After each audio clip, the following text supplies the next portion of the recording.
Let's talk Tanya for the 5th of Cheshvan of a leap year. In yesterday's Tanya, the Alter Rebbe cited a passage of the Zohar, and the implication of that Zohar is that in today's day and age, because we live in a world which is dominated by the Eitz Hadas, the tree of knowledge of good and evil, so today we study the part of Torah which is associated with the tree of knowledge of good and evil, which is Nigla, the revealed part of Torah, the halacha part of Torah, the Talmud, which talks about that which is permitted and forbidden, that which is pure and impure, etc.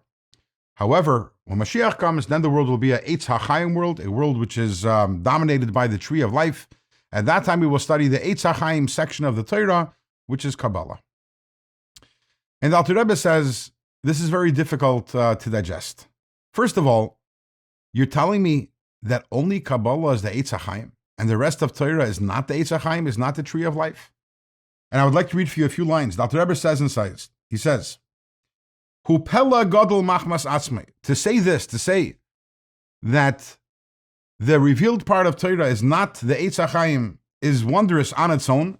V'soiser pishtei haksuvim medrashei razal, and it contradicts the simple understanding of the various verses in the Madrashim of our sages, Shakol ha-Torah ha-niglis lanu levanenu, that the entirety of the Torah, all of the Torah which is revealed to us and to our children, Nikra Eitz Chaim el-Machzikim ba, is called the tree of life to those who hold fast to it, V'loi Sefer HaZohar levad, not only the book of the Zohar.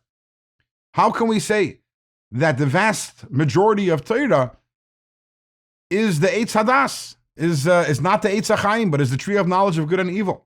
And the Alter Rebbe takes it further and says, you have to understand that when the Zohar was written some 2,000 years ago, who had access to Kabbalah? Only a select few of the greatest and holiest sages. It was only taught in private to the greatest and the holiest of the students, which means that 99.9% of the Jewish people at that time had no access to Kabbalah.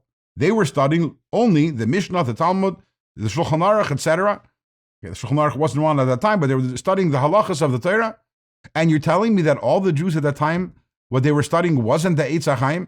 So when the Torah was raised and they said, Eitz Chaim hi l'machzikim ba, they were talking about a part of the Torah which they were unaware of and which they were unfamiliar with. And the Alter Rebbe takes it further and says, okay, so even if you want to argue that, most of the Jews at that time, they didn't have access to Kabbalah, so Nebuch, they didn't have an option and they studied that part of Torah, which is the Eitz Hadas part of Torah. But how about Reb Shimon Bar Yochai himself? He was the author of the Zohar, and he definitely knew Kabbalah. He had access to the Eitz HaChaim. So you would think that he certainly would study only Kabbalah. But we find that the Talmud tells us, we know that there's a famous story that Reb Shimon Bar Yochai, he had to hide in a cave for 13 years when the Romans were searching for him. They wanted to kill him. And what was he doing when he was studying in the cave?